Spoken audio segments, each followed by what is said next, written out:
How Zidane broke Real Madrid's heart, then made it beat again. May 15, 2002. Real Madrid's sacred Santiago Bernabéu Stadium. 80,000 Madridistas watching their beloved team crumble in the Champions League semi-final. But the dagger wasn't twisted by a stranger. It was driven deep by the man they had worshipped, dreamed of signing, and considered the perfect embodiment of their club's philosophy. Zinedine Zidane, wearing Juventus black and white, had just delivered the most beautiful betrayal in football history. A volley so perfect, so devastating, that it silenced the Bernabeu and broke Madrid's heart into a million pieces. But this isn't just a story about one magical goal. This is the story of how destiny works in mysterious ways, how sometimes you have to destroy something before you can save it. How the man who broke Real Madrid would one day become the one to heal it. Florentino Perez, not yet club president but already Madrid's most ambitious boardroom dreamer, watched Zidane orchestrate France's World Cup victory and knew he was witnessing something transcendent. This wasn't just a footballer, this was an artist, a poet, a philosopher with a football at his feet. Zidane doesn't just play football, Perez whispered to his advisors. He conducts symphonies. For 4 years, Real Madrid pursued Zidane like a lovesick teenager chasing an impossible crush. They made offers. They sent emissaries. They whispered sweet promises of Bernabeu glory and Ballon d'Or ceremonies. But Juventus held firm, and more painfully, Zidane seemed content in Turin. Madrid's fans created chants about a player who had never worn their shirt. They dreamed of his elegance in white, imagined his touch on the Bernabeu grass, fantasized about him lifting Champions League trophies above his head. The more unattainable he became, the more they desired him. To understand what happened next, you need to understand what the Santiago Bernabeu meant to Madridistas in 2002. This wasn't just a stadium, it was a temple of football, a cathedral of dreams where the impossible became routine. Real Madrid was struggling. The team that had won 7 European Cups was enduring its longest drought in the competition's history. The last triumph had been in 1998, an eternity in Madrid time. Fans were growing restless, critics were sharpening their knives, and the pressure was becoming unbearable. But the Champions League semi-final against Juventus felt different. This was supposed to be Madrid's year, at home, in their cathedral, in front of their faithful. The script was written. Madrid would advance, finally end their European drought, and restore order to the football universe. What they didn't count on was Zidane turning their cathedral into his personal art gallery. From the moment Zidane stepped onto the Bernabeu pitch in Juventus colors, something electric filled the air. Madrid fans found themselves in an impossible situation. How do you boo the player you've dreamed of signing for 4 years? How do you hate someone you've already fallen in love with? The first 20 minutes were tense, cagey, nervous. Both teams feeling the weight of history, the pressure of expectation. Madrid created chances, Juventus defended with Italian steel. It looked like a typical Champions League semi-final. Tactical, tight, decided by small margins. Then, in the 32nd minute, football changed forever. The ball came to Zidane from an acute angle, chest high, spinning, seemingly impossible to control cleanly. Any normal player would have trapped it, taken a touch, looked for a simple pass. Any sensible player would have recognized the difficulty of the situation and chosen safety over ambition. But Zidane was neither normal nor sensible. He was an artist, and the Bernabeu was his canvas. What happened next lasted exactly 2.3 seconds, but felt like an eternity frozen in amber. Zidane's left foot met the ball with a sweetness that defied physics. The connection was so pure, so perfect, that even the ball seemed surprised by its trajectory. It arced through the Madrid air like a guided missile, carrying with it the hopes of Juventus and the horror of 80,000 Madrid fans who could only watch in stunned silence as their dreams died the most beautiful death in football history. Real Madrid goalkeeper Cesar Sanchez didn't even move, not because he was frozen by fear, but because he recognized perfection when he saw it. Some shots you save, others you simply admire. For 5 seconds, an eternity in football time, The Bernabeu fell completely silent. 80,000 people simultaneously holding their breath, their minds struggling to process what they had just witnessed. It wasn't just that Real Madrid was losing, it was that they were losing to a goal so magnificent that they couldn't even be angry about it.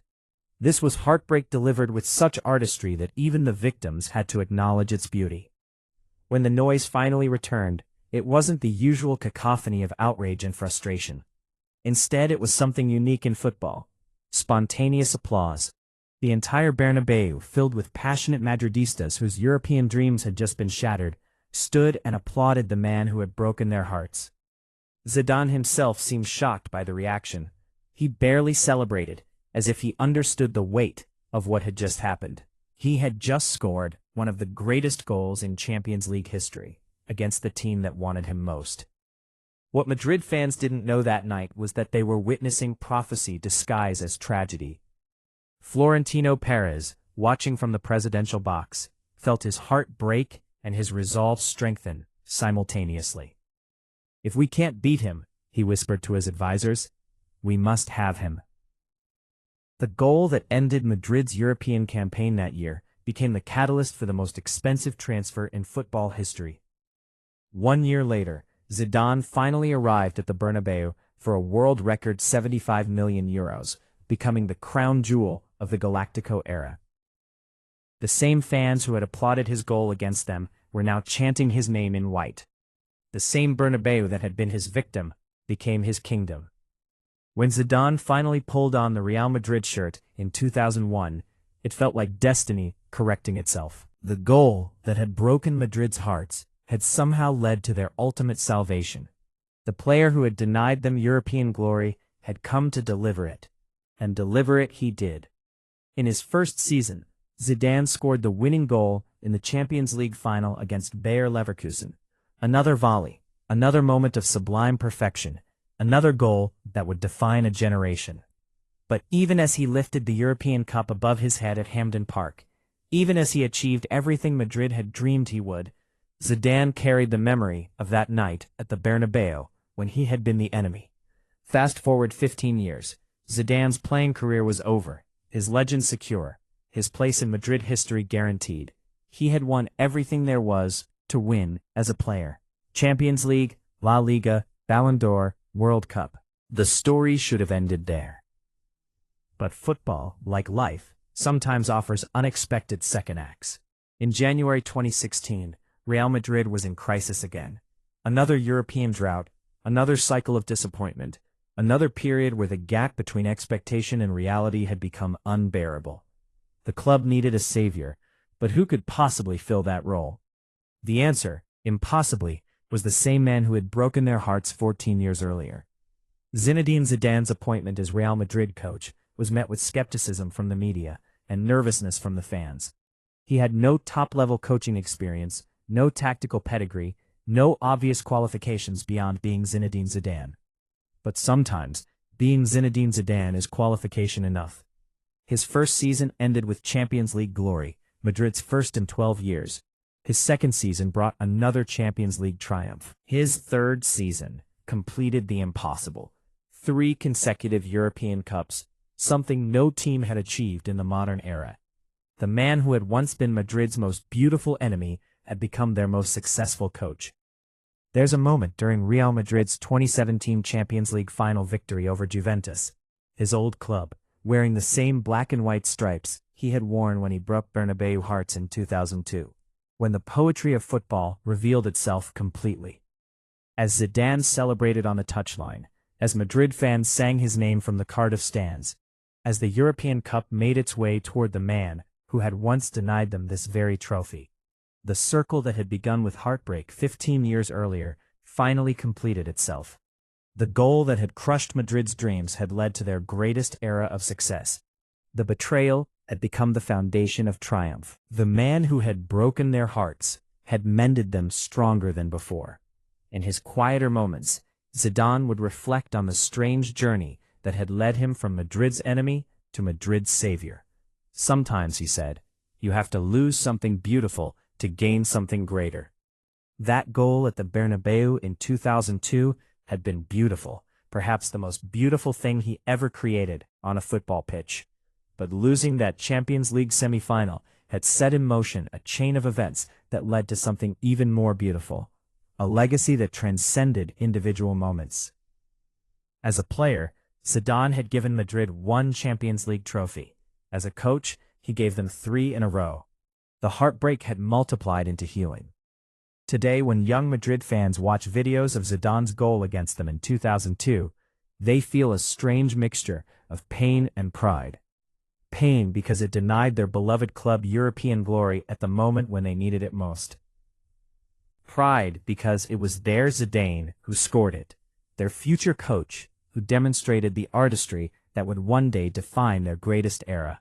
The goal that once represented betrayal now feels like a promise, a glimpse of the magic that would one day wear white, that would one day lead their team to heights no other coach had reached. In the end, Zinedine Zidane's story with Real Madrid isn't about betrayal at all. It's about destiny taking the long route home. It's about how sometimes the greatest love stories begin with the most beautiful heartbreak. The boy from La Castellane, who had learned to create magic with a football, became the man who taught the world that even breaking hearts can be an act of love, as long as you're willing to spend the rest of your life mending them. On May 15, 2002, Zidane broke Real Madrid's heart with the most beautiful goal they had ever seen. For the next 2 decades, he dedicated his life to proving that some things are worth breaking, because only broken hearts can truly understand how precious healing is. The volley that destroyed their dreams became the foundation of their greatest dynasty. The betrayal became the beginning of their most beautiful love affair. And sometimes, in football as in life, that's exactly how destiny is supposed to work.